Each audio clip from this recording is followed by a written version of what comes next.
The art of meditation is a way of getting into touch with reality. And the reason for it is that most civilized people are out of touch with reality because they confuse the world as it is with the world as they think about it and talk about it and describe it. For on the one hand, there is the real world, and on the other, a whole system of symbols about that world which we have in our minds. These are very, very useful symbols.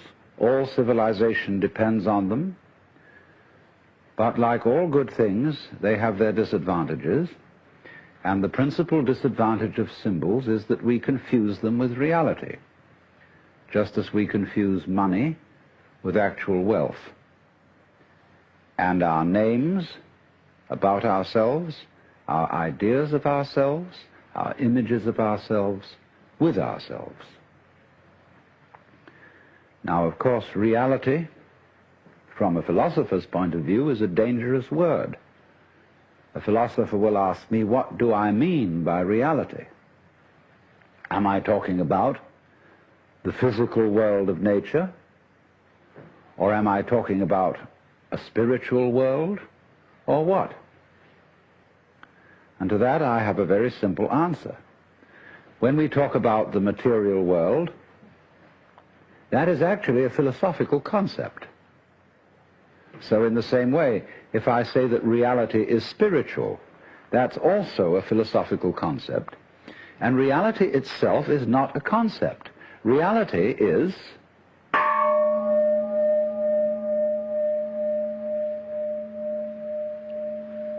and we won't give it a name. Now, it's amazing what doesn't exist in the real world. For example, in the real world, there aren't any things,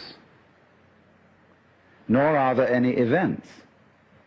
That doesn't mean to say that the real world is a perfectly featureless blank. It means that it is a marvelous system of wiggles in which we descry things and events in the same way as we would project images on a Rorschach blot or pick out particular groups of stars in the sky and call them constellations as if they were separate groups of stars. Well, they're groups of stars in the mind's eye, in our system of concepts. They are not out there as constellations already grouped in the sky. So in the same way, the difference between myself and all the rest of the universe is nothing more than an idea. It is not a real difference. And meditation is the way in which we come to feel our basic inseparability from the whole universe. And what that requires is that we shut up. That is to say, that we become interiorly silent and cease from the interminable chatter that goes on inside our skulls. Because, you see, most of us think compulsively all the time. That is to say, we talk to ourselves. I remember when I was a boy, we had a common saying, talking to yourself is the first sign of madness. Now, obviously, if I talk all the time, I don't hear what anyone else has to say. And so in exactly the same way, if I think all the time, that is to say, if I talk to myself all the time, I don't have anything to think about except thoughts. And therefore I'm living entirely in the world of symbols, and I'm never in relationship with reality. All right, now that's the first basic reason for meditation. But there is another sense, and this is going to be a little bit more difficult to understand, why we could say that meditation doesn't have a reason. or doesn't have a purpose. And in this respect, it's unlike almost all other things that we do, except perhaps making music and dancing. Because when we make music, we don't do it in order to reach a certain point, such as the end of the composition. If that were the purpose of music, to get to the end of the piece, then obviously the fastest players would be the best. And so likewise, when we are dancing, we are not aiming to arrive at a particular place on the floor, as we would be if we were taking a journey. When we dance, the journey itself is the point. When we play music, the playing itself is the point. And exactly the same thing is true in meditation. Meditation is the discovery that the point of life is always arrived at in the immediate moment. And therefore, if you meditate for an ulterior motive, that is to say, to improve your mind, to improve your character, to be more efficient in life, you've got your eye on the future and you are not meditating. Because the future is a concept. It doesn't exist. As the proverb says, tomorrow never comes. There is no such thing as tomorrow. There never will be, because time is always now. And that's one of the things we discover when we stop talking to ourselves and stop thinking. We find there is only a present, only an eternal now. So it's funny then, isn't it, that one meditates for no reason at all, except we could say for the enjoyment of it. And here I would interpose the essential principle that meditation is supposed to be fun. It's not something you do as a grim duty. The trouble with religion, as we know it, is that it is so mixed up with grim duties. We do it because it's good for you. It's a kind of self-punishment. Well, meditation, when correctly done, has nothing to do with all that. It's a kind of digging the present. It's a kind of grooving with the eternal now. And brings us into a state of peace where we can understand that the point of life, the place where it's at, is simply here and now. Well, now, in the art of meditation, there are various props, supports. One thing that we are going to use as a means of stilling chatter in the mind is pure sound. And for that reason, it's useful to have a gong. This is a Japanese Buddhist gong made of bronze and shaped like a bowl. If you don't have one of these, you can get the rounded end of an oxygen tank. Have a machinist saw it off roughly into the shape of a bowl and use that. Or you can use your own voice, chanting. Another prop in meditation is the use of incense. And that is because the sense of smell is our repressed sense, and because it's our repressed sense, it has a very powerful influence on us. And therefore we associate certain smells with certain states of mind. And so the smell of incense is associated with peace and contemplation, and so it's advantageous to burn incense in meditation. The other prop is a string of beads. And these beads are used in meditation for an unconscious method of timing yourself. Instead of looking at a watch, you move a bead each time you breathe in and out, so that at a certain rate, you see, there are always 108 beads on a rosary. And when you get to slow breathing, halfway around the rosary is about 40 minutes. And that is the usual length of time for which one sits in meditation, because otherwise you get uncomfortable and you get stiff legs and problems of that kind. Now then, the other thing, first of all, that we have to go into is how does one sit in meditation?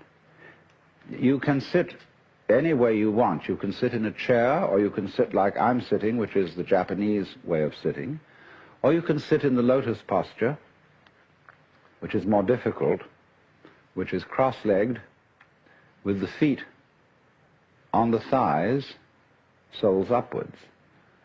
And the younger you start that in life, the easier you'll find it to do. Or you can just sit cross-legged on a raised cushion above the floor. Now the point of this is that if you keep your back erect, I don't mean stiff like this, nor slumped like this, but just easily erect, you are centered and easily balanced, and you have a feeling of being thoroughly rooted to the ground. And that sort of physical stability is very important for the avoidance of distraction and generally feeling settled. Here and now, j'y suis, j'y reste, as the French say. I'm here and I'm going to stay. Well now, the easiest way to get into the meditative state is to begin by listening. If you simply close your eyes and allow yourself to hear all the sounds that are going on around you, just listen to the general hum and buzz of the world as if you were listening to music. Don't try to identify the sounds you're hearing. Don't put names on them. Simply allow them to play with your eardrums. And let them go. In other words, you could put it, let your ears hear whatever they want to hear. Don't judge the sounds. There are no, as it were, proper sounds or improper sounds, and it doesn't matter if somebody coughs or sneezes or drops something. It's all just sound. And if I am talking to you right now and you're doing this, I want you to listen to the sound of my voice just as if it were noise. Don't try to make any sense out of what I'm saying, because your brain will take care of that automatically. You don't have to try to understand anything. Just listen to the sound. As you pursue that experiment, you will very naturally find that you can't help naming sounds, identifying them, that you will go on thinking, that is to say, talking to yourself inside your head automatically.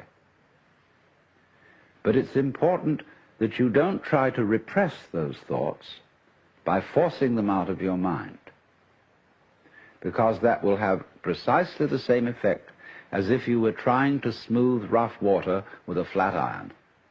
You're just going to disturb it all the more. What you do is this. As you hear sounds coming up in your head, thoughts, you simply listen to them as part of the general noise going on, just as you would be listening to the sound of my voice, or just as you would be listening to cars going by or to birds chattering outside the window. So look at your own thoughts as just noises. And soon you will find that the so-called outside world and the so-called inside world come together. They are a happening. Your thoughts are a happening, just like the sounds going on outside. And everything is simply a happening, and all you're doing is watching it.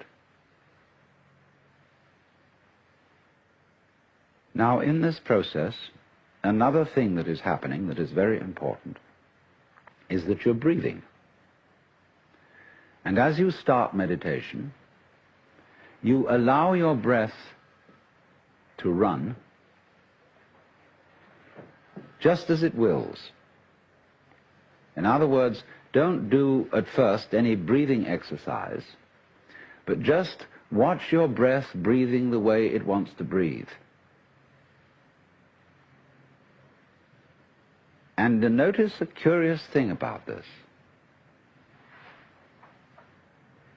You say in the ordinary way, I breathe, because you feel that breathing is something that you are doing voluntarily, just in the same way as you might be walking or talking. But you will also notice that when you are not thinking about breathing, your breathing goes on just the same. So the curious thing about breath is that it can be looked at both as a voluntary and an involuntary action. You can feel on the one hand, I am doing it, and on the other hand, it is happening to me. And that is why breathing is a most important part of meditation, because it is going to show you, as you become aware of your breath, that the hard and fast division that we make between what we do on the one hand and what happens to us on the other is arbitrary. So that as you watch your breathing, you will become aware that both the voluntary and the involuntary aspects of your experience are all one happening. Now that may at first seem a little scary, because you may think, well, am I just the puppet of a happening, the mere passive witness of something that's going on completely beyond my control?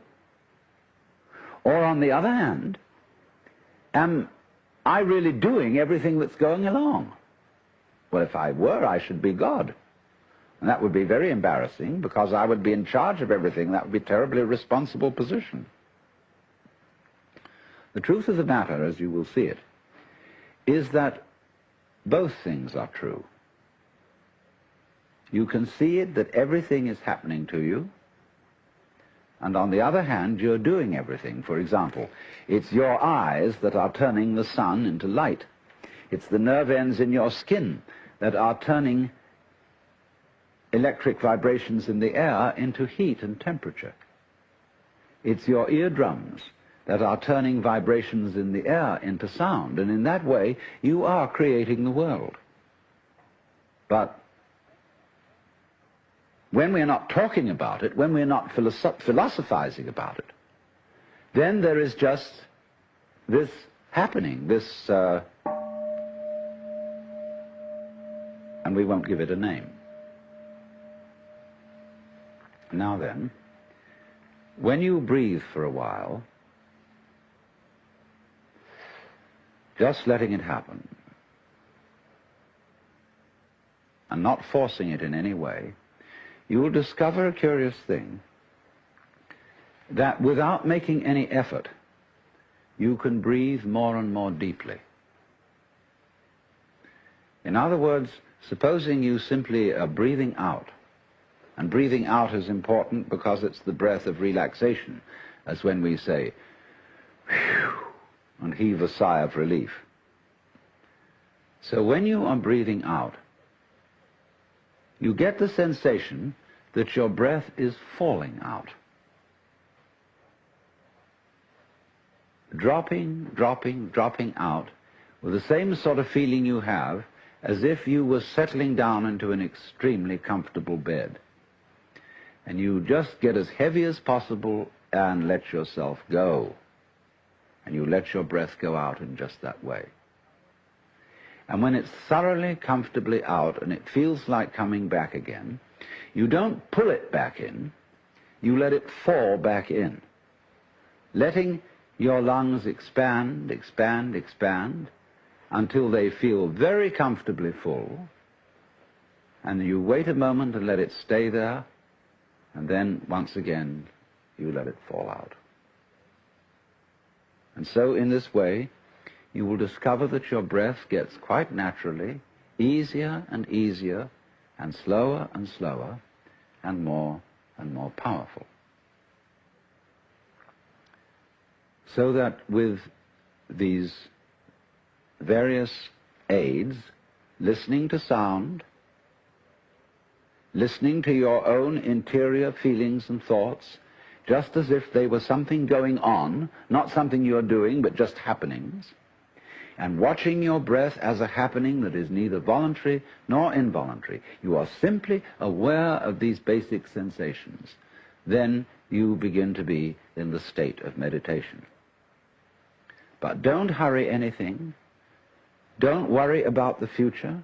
Don't worry about what progress you're making. Just be entirely content to be aware of what is. Don't be terribly selective, particular, say, I should think of this and not of that. Just watch whatever is happening. Now then, to make this somewhat easier, to have the mind free from discursive verbal thinking, sound or chanted sound is extremely useful. If you, for example, simply listen to the gong,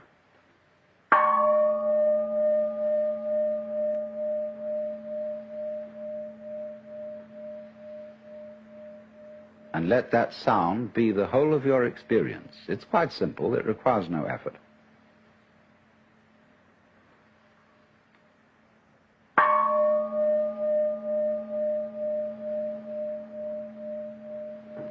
And then along with that, especially if you don't have a gong, we can use what are called in the Sanskrit language mantra. Mantra are chanted sounds which are used not so much for their meaning as for the simple tone. And they go along with that easy kind of slow breath. One of the basic mantras is, of course, the sound Om. That sound is used because if you spell it out, A-U-M, it runs from the back of your throat to your lips, and therefore it contains the whole range of the voice. And for that reason, it represents the total energy of the universe. This word is called the pranava, the name for the ultimate reality, for the which, than which there is no whicher. And so, in this way then, if you chant it,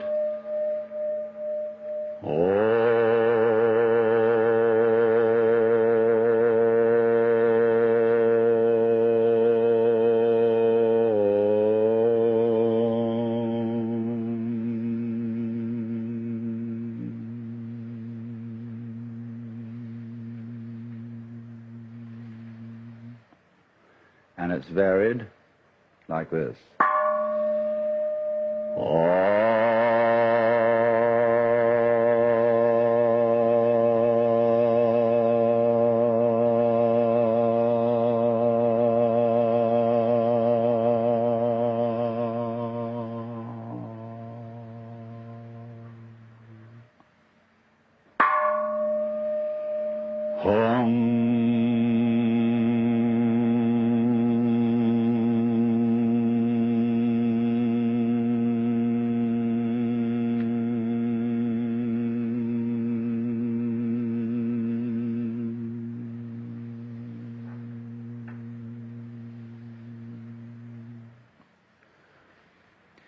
And you can keep that up for quite a long time, and eventually you will find, as you go on chanting, that the words of the chant will simply have become pure sound.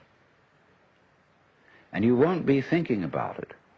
You won't have any images about the sound going on in your mind. You will simply become completely absorbed in sound, and therefore you will find yourself living in an eternal now in which there is no past, and there is no future, and there is no thing called difference between what you are as knower and what you are as the known, between yourself and the world of nature outside you. It all becomes one doing, one happening. Now, in addition to those slow-moving chants, you may find it, according to your temperament, easier to do a fast-moving one. These have a sort of rhythm to them that is absorbing. Say, a chant that many of you have heard that goes, Hare Krishna, Krishna Krishna, Hare Hare, Hare Krishna, Krishna Krishna, Hare Hare, Hare Rama, Rama Rama, Hare Hare, Hare Krishna, Krishna Krishna, Hare Hare, Hare Rama, Rama Rama, Hare Hare. And it doesn't matter what it means. Actually, Krishna and Rama are the names of Hindu divinities. But that's not the point. The point is just to get with that thing that is running. Hare Krishna, Krishna Krishna, Hare Hare, and so on. And if you're a Christian or a Jew and you feel more inclined to use a meditation word that is more congenial to you, you can use, say, Alleluia, Alleluia, Alleluia, Alleluia,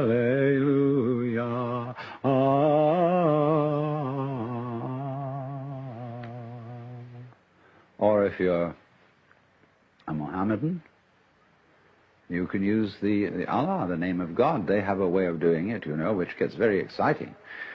Allah, Allah, Allah, Allah, Allah, Allah, Allah, Allah, Allah, Allah, Allah, Allah,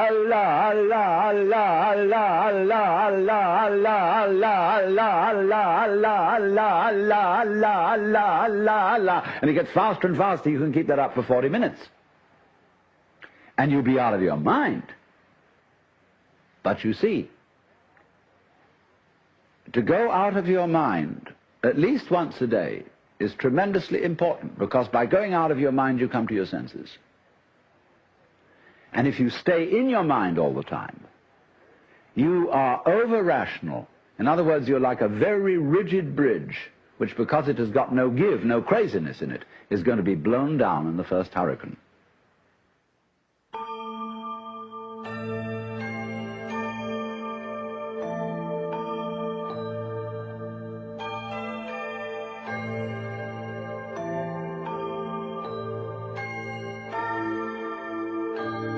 See, when we try to control the mind,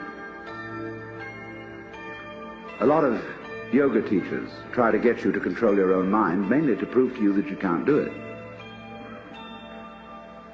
There's nothing, you know, a fool who persists in his folly will become wise. So what they do is they speed up the folly. And so you get concentrating. And you can have a certain amount of superficial and initial success by a process commonly called self-hypnosis. And you can think you're making progress. And a good teacher will let you go along that way for a while until he really throws you with one. Why are you concentrating? See, Buddhism works this way. Buddha said, if you suffer because you desire, and your desires are either unattainable or always being disappointed or something. So cut out desire. So those disciples went away and they stamped on desire, jumped on desire, cut the throat of desire, and threw out desire. But then they came back and Buddha said, but you are still desiring not to desire. They wondered how to get rid of that. But you see, it works like this. All spiritual discipline works this way. I'll show you. It's done in the form of a child's game. You know, there's the church and there's the steeple. Open the door and there are the people. And here's the parson going upstairs, And there he is saying his prayers. Catch him, catch him, catch him, catch him, catch him. You never can. Because the would-be catchee is the catcher.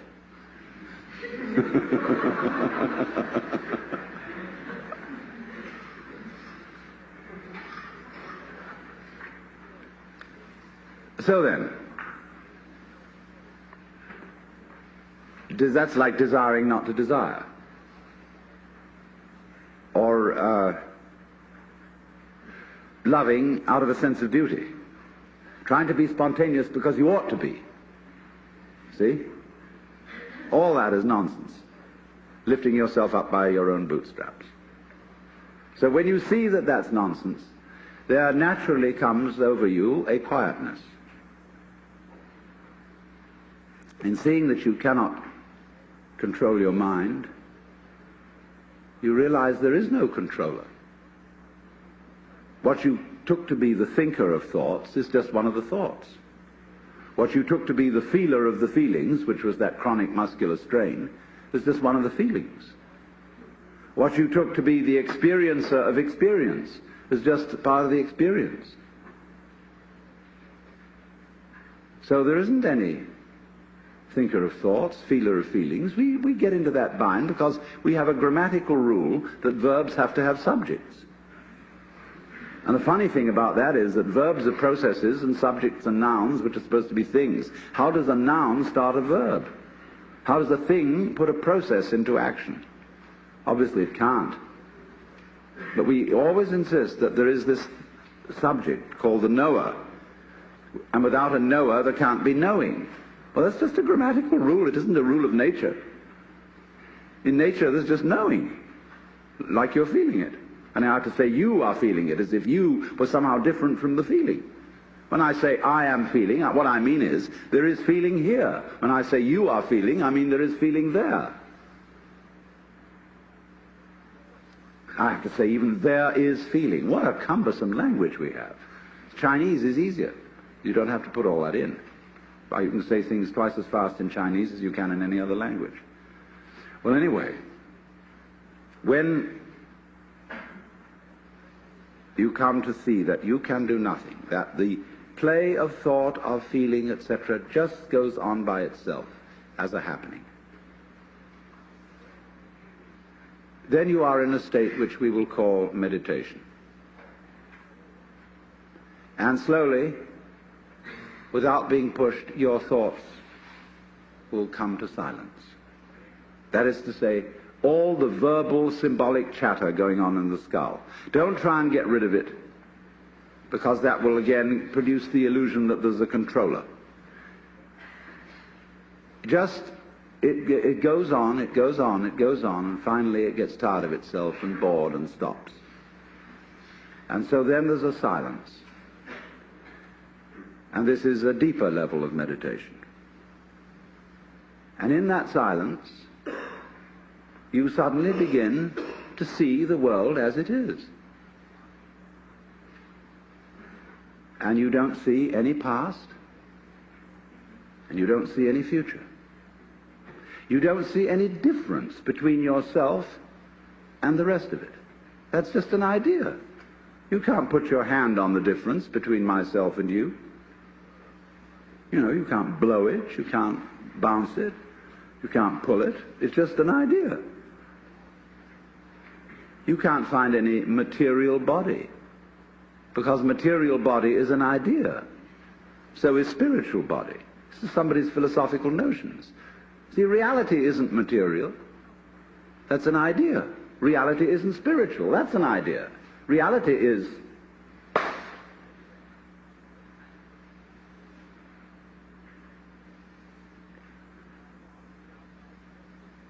so we find, if I've got to put it back into words, that we live in an eternal now.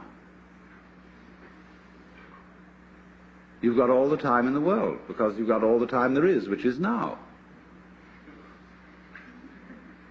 And you are this universe. And you feel this strange feeling when ideas don't define the differences. You feel that other people's doings are your doings. And that makes it very difficult to blame other people. If you're not sophisticated theologically, you may, of course, run screaming in the streets and say that you're God. In a way, that's what happened to Jesus, because he wasn't sophisticated theologically. He only had Old Testament biblical theology behind him. If he'd had Hindu theology, he could have put it more subtly. But it was only that rather primitive theology of the Old Testament. And that was the conception of God as a monarchical boss. Thanks. And you can't go around and say, I'm the boss's son.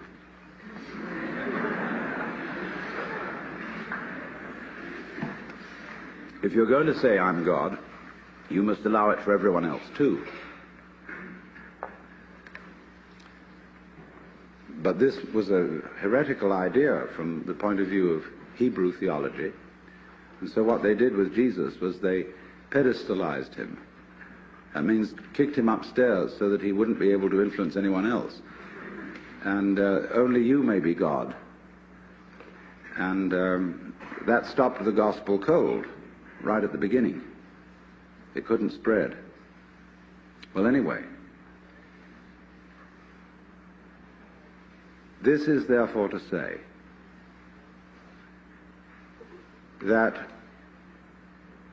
the transformation of human consciousness through meditation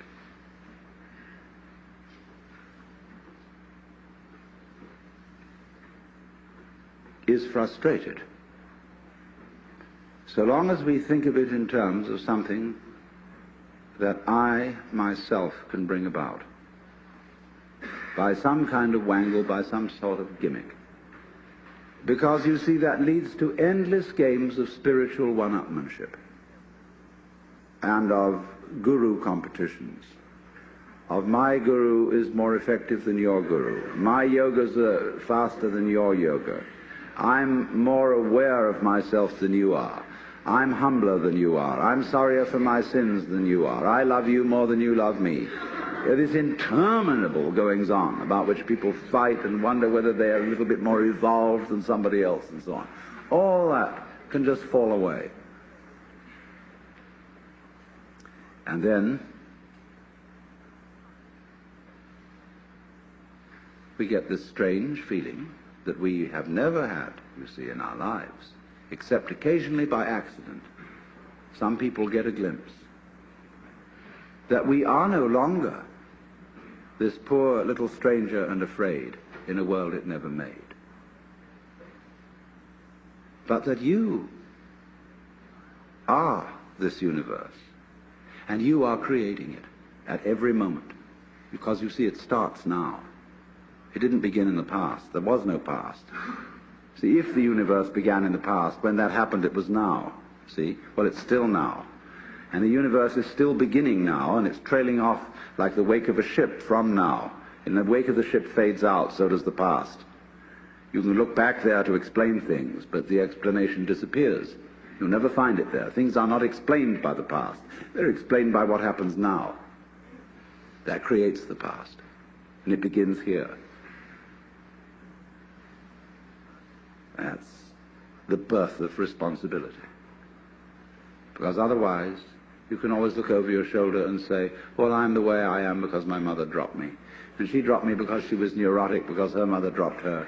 And away we go back to Adam and Eve or to a disappearing monkey or something. We never get at it. But in this way, you're faced with it, you're doing all this.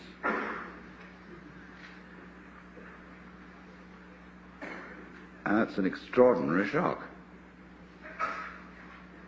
So, cheer up. You can't blame anyone else for the kind of world you're in. And that helps a great deal. Because most of the good things we are trying to do are based on blaming somebody else and to improve them. Kindly let me help you or you'll drown, said the monkey, putting the fish safely up a tree. If therefore we would stop blaming others, it would be very difficult to go about a war with a straight face. And if you know, you see, that I, in the sense of the person, the front, the ego, it really doesn't exist, then it won't go to your head too badly if you wake up and discover that you're God.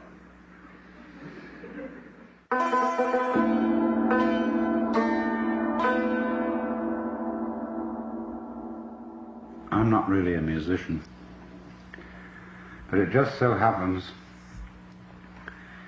that I have in front of me a fabulous instrument which the Japanese call koto. I suppose it would be best described as a table harp. A long instrument, stringed with bridges, horizontal harp.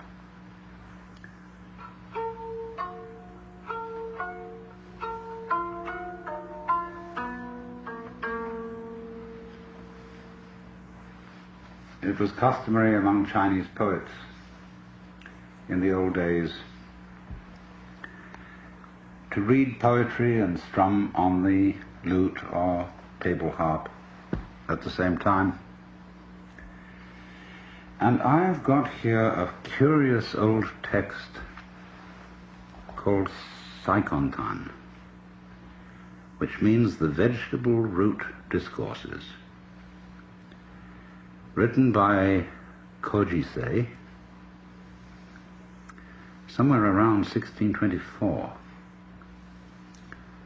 And I thought I'd like to read some of this to you. And to get into the right mood, I suggest that you try to become a little stupid. That is to say, childlike, as if you hardly knew how to talk and didn't really know very much about anything that's going on. Just listen as you would listen to the wind.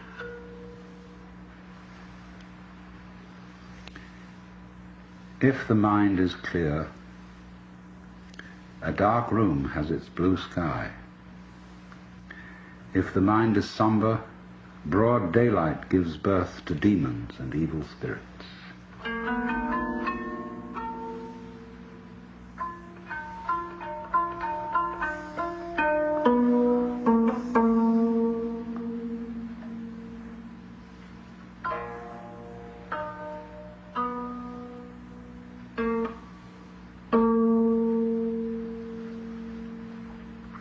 The just man has no mind to seek happiness. Heaven, therefore, because of this mindlessness, opens its inmost heart. The bad man busies himself with avoiding misfortunes. Heaven, therefore, confounds him for this desire. How unsearchable are the ways of heaven, how useless the wisdom of man.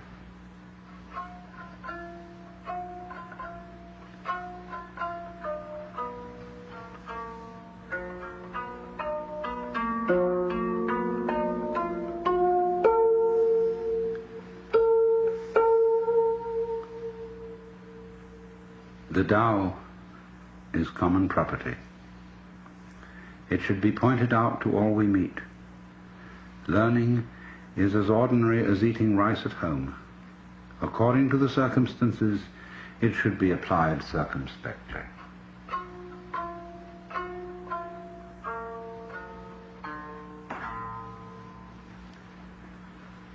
The ancients left rice for mice and did not light lamps out of pity for moths. These thoughts of theirs are the operation point of humanity in life. Lacking this, a man is a mere earthman, a wooden body.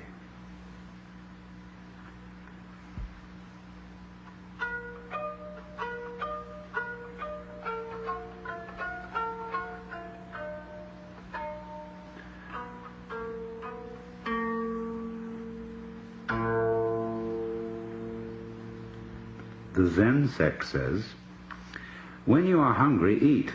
When you are weary, sleep. Poetry aims at the description in common language of beautiful scenery. The sublime is contained in the ordinary, the hardest in the easiest. What is self-conscious and ulterior is far from the truth. What is mindless is near.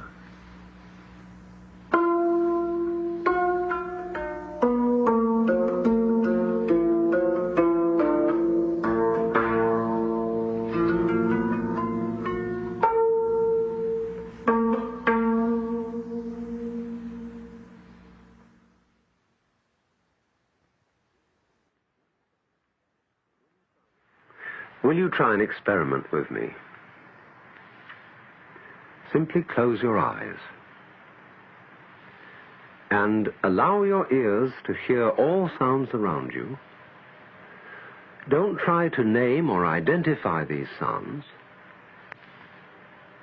Just hear them as you would listen to music, as when you hear a flute or a guitar, without asking what it means.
And as and when I talk, just hear the sound of my voice.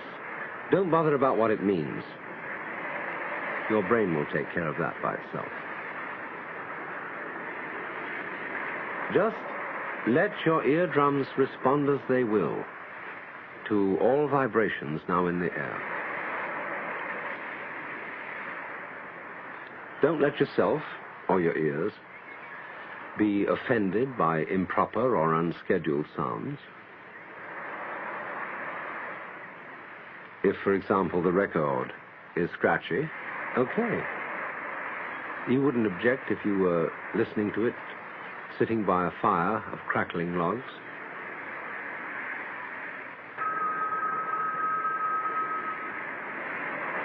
Let 'em ring. It's just a noise.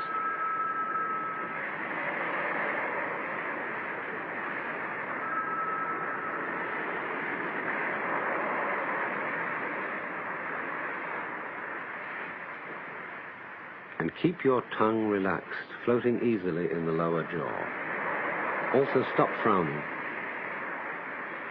Allow the space between your eyes to feel easy and open. And just let the vibrations in the air play with your ears.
You must understand that in meditation we are concerned only with what is, with reality, nothing else.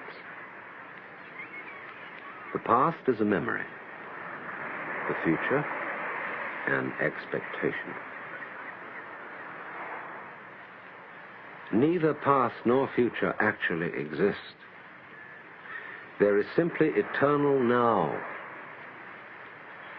So don't seek or expect a result from what you're doing. That wouldn't be true meditation. There's no hurry. Just now you're not going anywhere. Simply be here. Live in the world of sound. Let it play. That's all.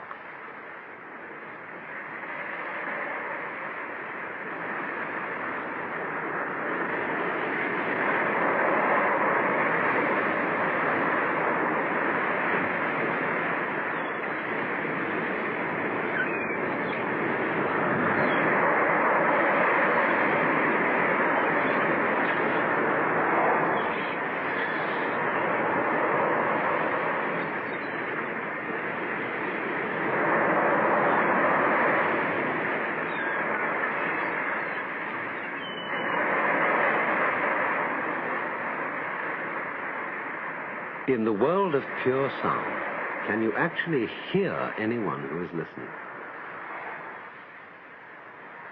Can you hear any difference between all these sounds on the one hand and yourself on the other?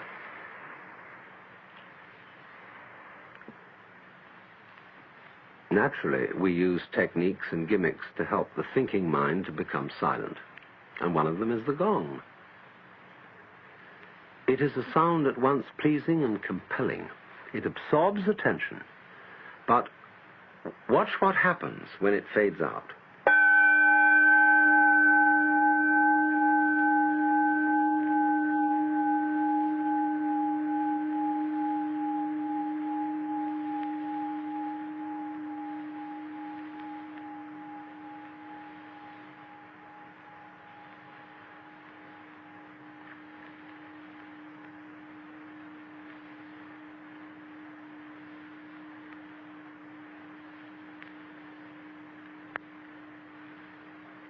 The one sound becomes the many. The single tone is transformed easily and gently into all other noises. And that's how the universe comes into being, out of the one energy underlying all events. So if you don't have a gong, you can use your own voice by chanting what Hindus and Buddhists call a mantra. That is, a syllable or phrase sung for its sound rather than its meaning. Chief of these is the syllable Om, or Aum, called the pranava, or the sound of God, because it involves the whole range of the voice from the back of the throat to the lips. Take the tone from the gong and hum it with me.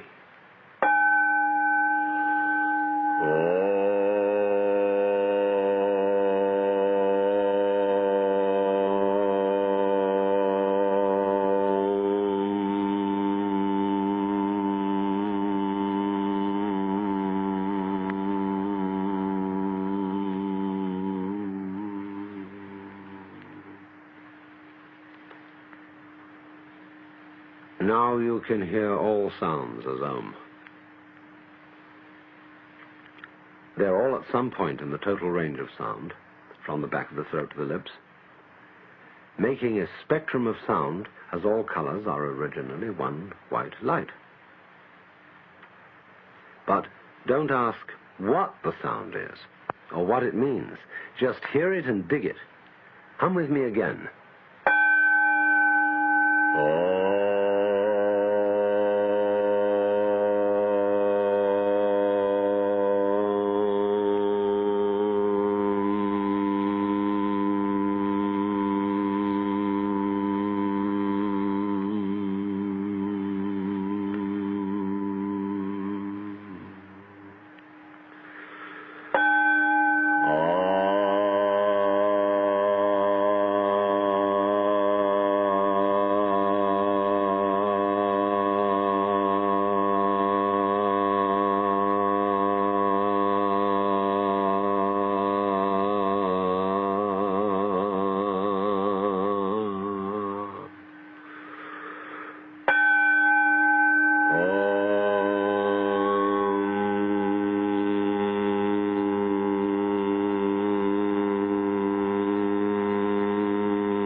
Let me explain again what we are doing.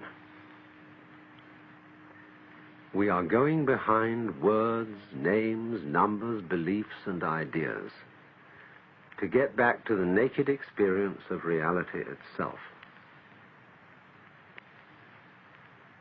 And at this level of awareness, we find no difference between the listener and the sound, the knower and the known, the subject and the object, or between the past, the present, and the future.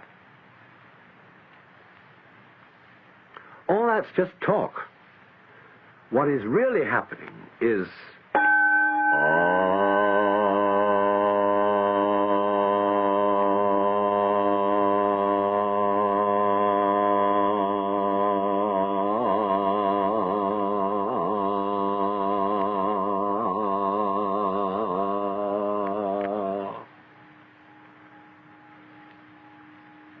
and you may wonder how I can keep the sound going for so long a time.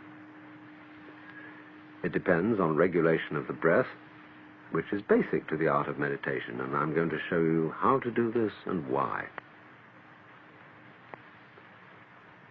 To begin with, just as you've been letting vibrations in the air play with your ears, let your lungs breathe as they will. Don't as yet attempt any breathing exercise. Don't force anything. Simply allow breathing.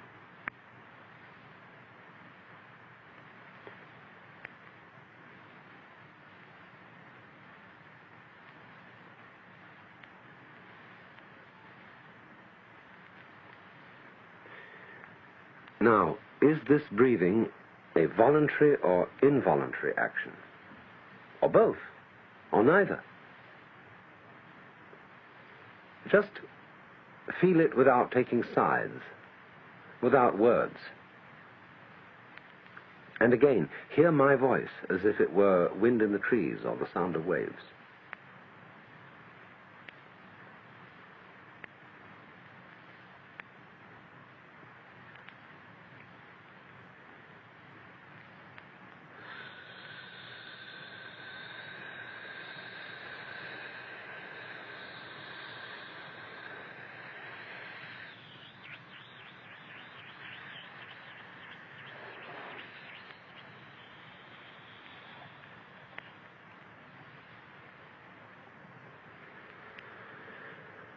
Most of us are short of breath.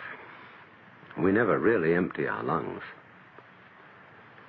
But to make a long, complete out-breath, you mustn't force it. Imagine there's a large ball of lead inside your neck, and allow it to fall slowly through your body to the floor, pushing and easing the breath out as it drops. Ease the breath out just as you settle and sink down comfortably into a bed. And when the ball reaches the floor, let it drop away as if to the center of the earth.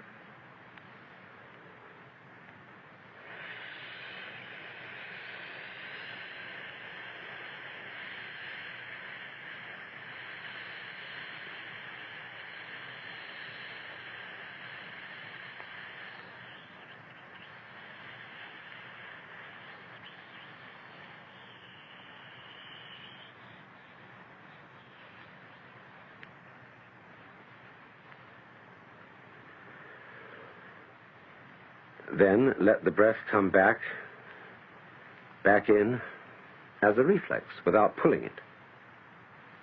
And then imagine another ball of lead in the neck. And again, let it fall out, long and easy.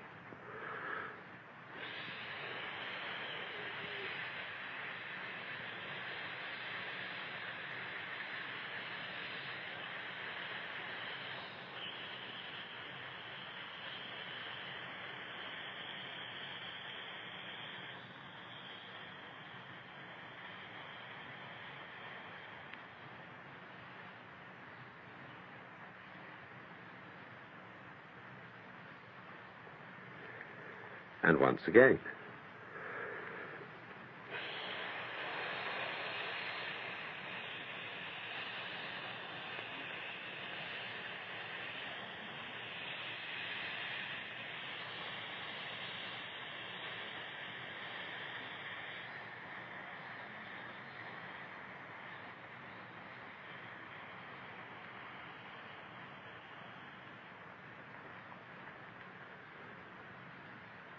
Now, do you see what's happening? You are generating a great deal of energy without trying or forcing. Two things seem to be happening at once. First, the outflow of breath is simply falling, happening all by itself. Second, it's under perfect control. So from this practice, you learn to experience, to realize that what happens to you and what you do are one and the same process. There is no real separation between one thing called you and another quite different thing called the universe. When you stop talking and naming, they're quite obviously one. So again, let your breath fall easily out.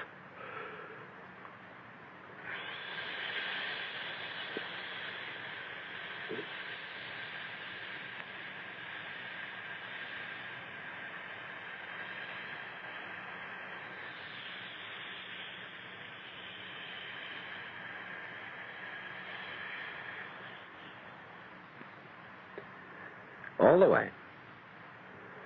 Let it come back on its own, and then out again.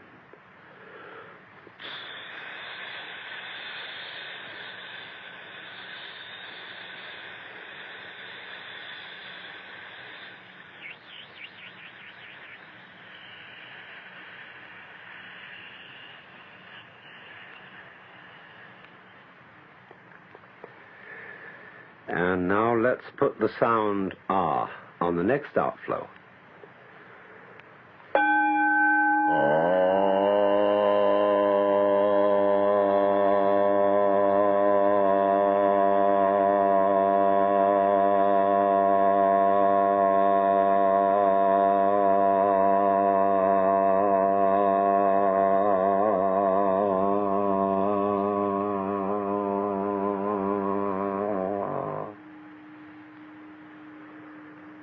And again, so that you have nothing in mind but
And Hindus use this melodious and now familiar chant. Hare Krishna, Hare Krishna, Krishna Krishna, Hare Hare, Hare Rama, Hare Rama, Rama Rama, Hare Hare, Hare Krishna, Hare Krishna, Krishna Krishna, Hare Hare, Hare Rama, Hare Rama, Rama Rama, Hare Hare, Hare Krishna, Hare Krishna, Krishna Krishna, Hare Hare, Hare Rama, Hare.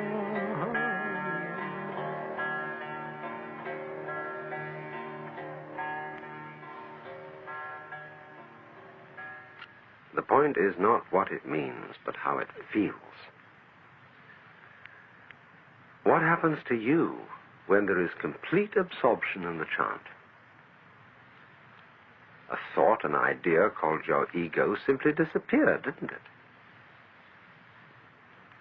Then there is a very effective mantra used by an important sect of Islamic mystics known as Sufis. Like all these different mantras, they will be kept up for quite long periods, say 15 to 20 minutes or more. So what I'm giving you are only samples. You can easily do this one with me. It goes like this.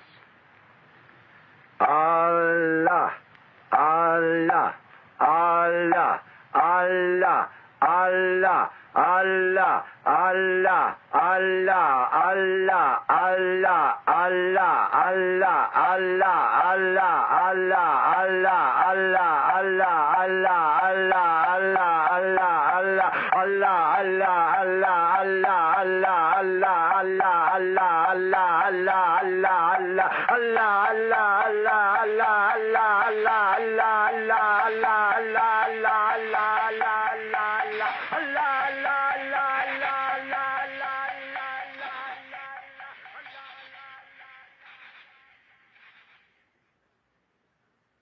Meditation has no purpose, no objective, except to be entirely here and now. It isn't something you do to improve yourself, to get ahead in the world, or to prepare yourself for life. For the division of time into past, present, and future is a trick of words and numbers. All memories and expectations exist now, and now only, because now is what there is and all that there is. We could say that the past flows back from now, like the wake from the prow of a ship, and then just like the wake vanishes. As the wake doesn't drive the ship, the past does not propel or move the present. Unless you, here and now, want to insist that it does, and so give yourself a perpetual alibi for every kind of irresponsibility. But I'm not preaching. That would be a diversion from our feeling centered in this eternal here and now, from feeling it directly as the reality. Again then, just let all sounds going on play upon your eardrums without trying to name, identify, or locate them.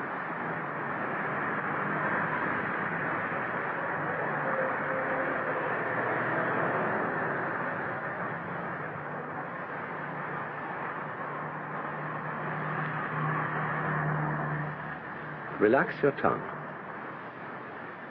Let it just float in your lower jaw. Close your eyes.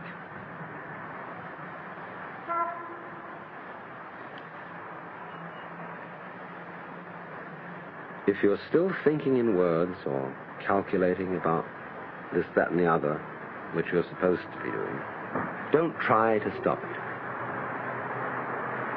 Just let your mind do whatever it likes, and hear its chatter as if you were listening to rippling water.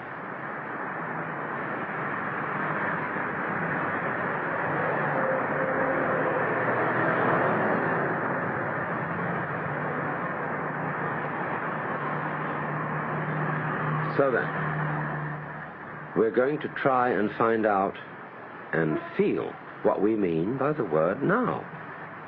Not the idea, but the actual sensation.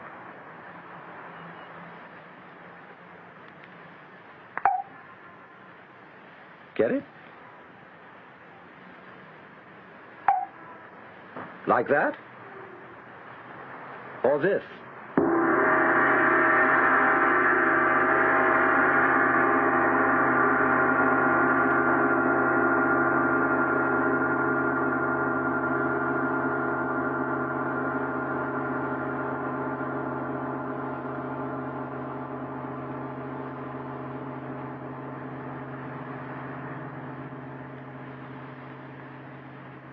Are these two different kinds of now? One a short, sharp pop, and the other a long, continuous boom? Is now a split second, or is it a drawn-out expanse of sensation?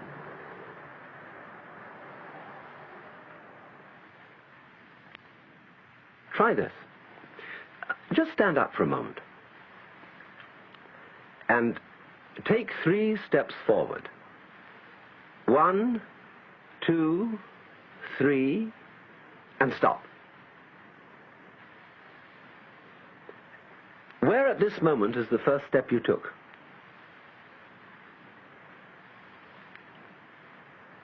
And where is the next movement you're going to make? Hold it. Be still. Next movement hasn't happened. Past movements aren't here. Where are you? When are you? What is the position of the universe? When is it? Where is it?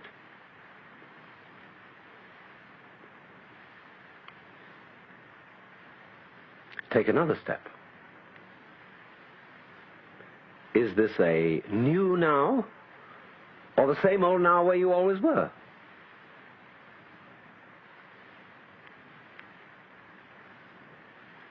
The next step is not with your feet, but with your imagination. Recall the first step that you just made. Now, when are you? Back then or still here? Don't think a word, just feel.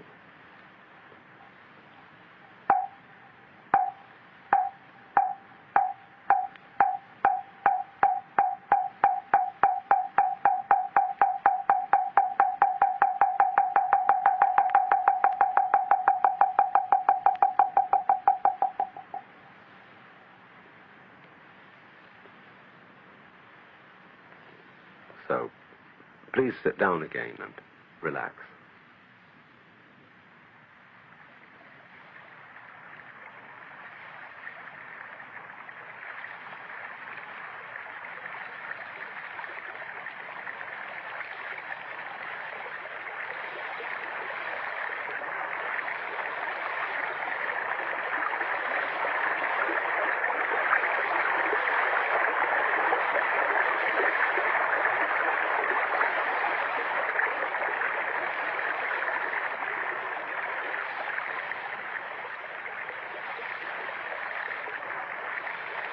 For meditation, it's best to sit on the floor, in lotus posture, or just cross-legged, or kneeling on a cushion and sitting back on your heels. Spine straight, hands with palms upward, resting upon each other. The reason for this position is that it's firm and grounded, and just uncomfortable enough to keep you from going to sleep.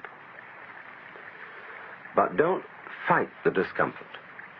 Relax into the position just as you have learned how to relax and to ease out a long, long breath and so create energy without strain.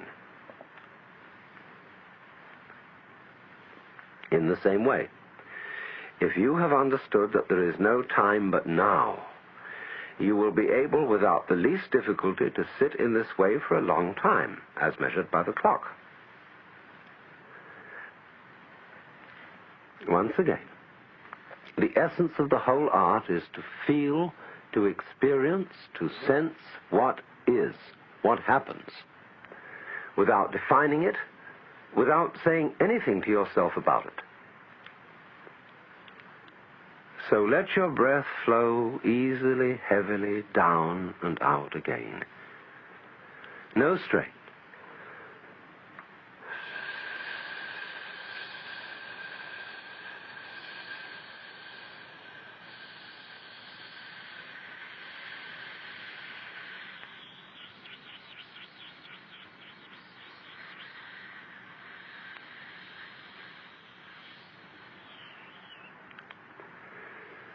And after it has come back in, once more.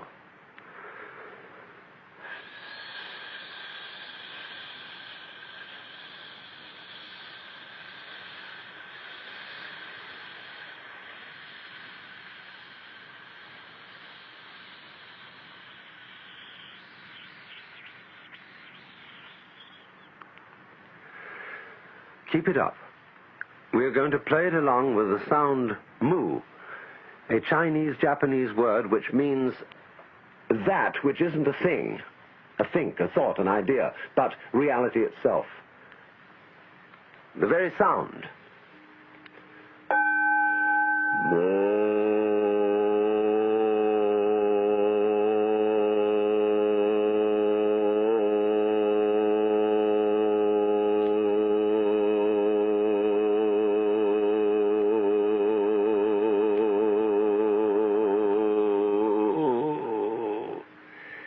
Dig that.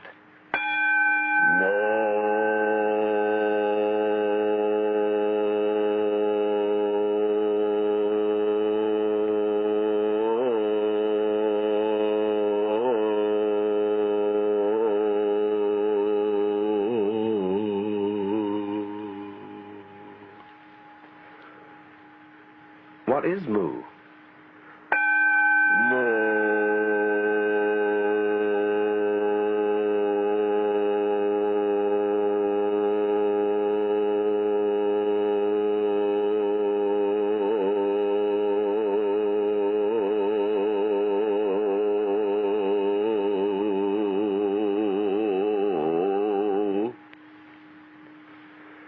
How old is moo?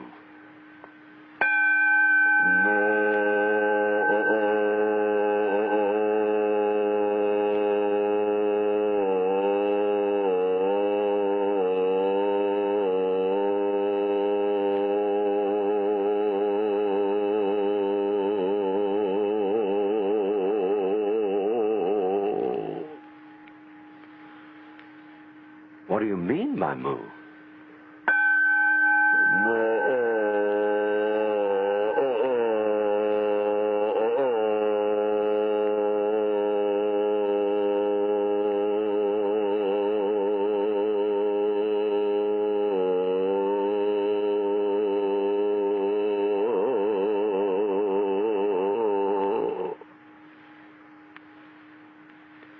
Who are you?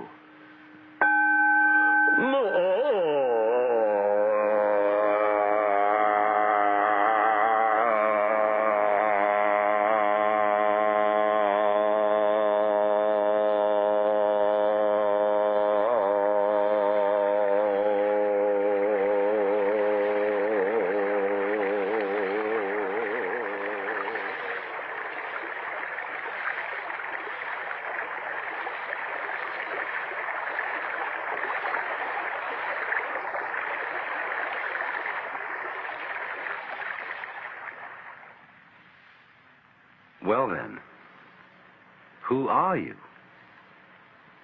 What is you? What is I? Some people say it's this body, others the mind, the ego or the soul. But all those, body included, are names and notions.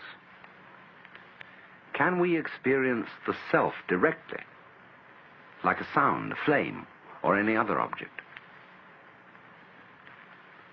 Put your hands on that mysteriously invisible thing known as your head. Keep your eyes open, easily, blinking occasionally without staring. Let's assume that all ordinary ideas of what myself is are either so wrong or so doubtful that we must investigate the matter directly. But to do that, you must first get the sensation, the feeling of yourself without forming any idea. Regard words in the head as mere noise. Relax your tongue and let it float easily in your lower jaw. Just stop, look, and listen.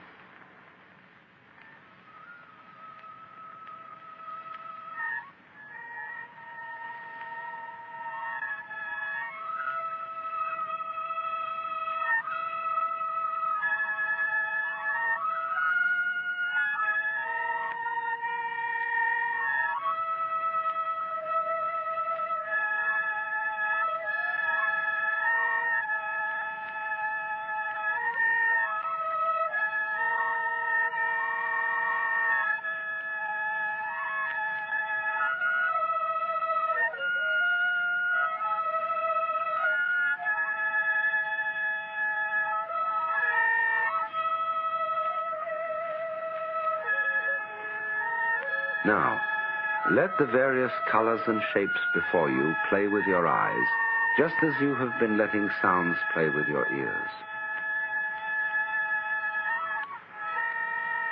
Where are they? Out in front of your face? Or inside your brain? In the optical nervous system? Is your head in the world? Or is the world in your head? Or both?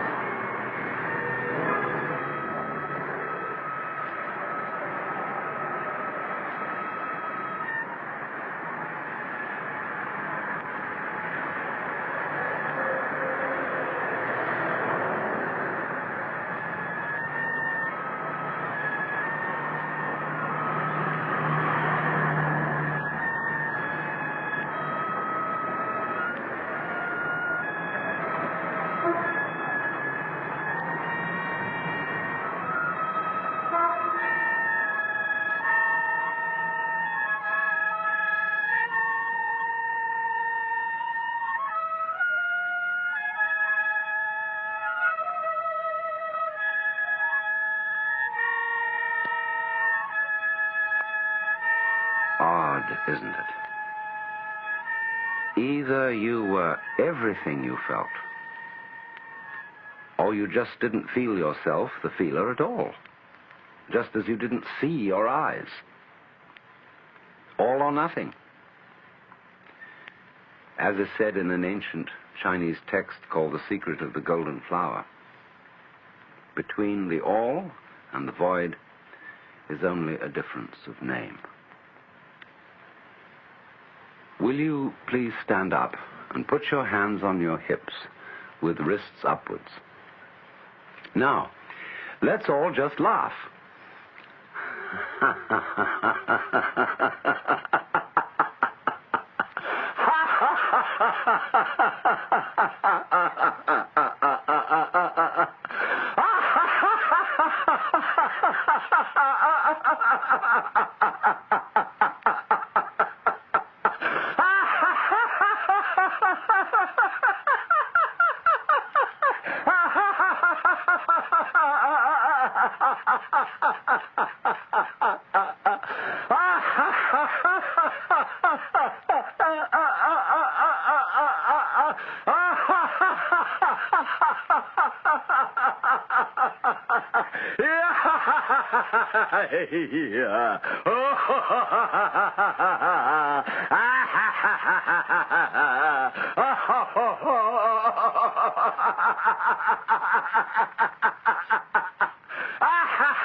And now sit down again.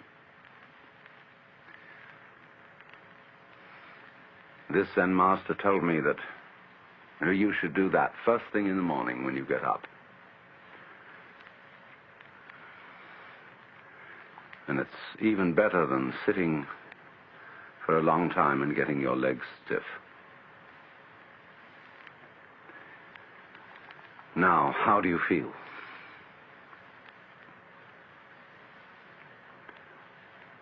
Where was you when you were laughing?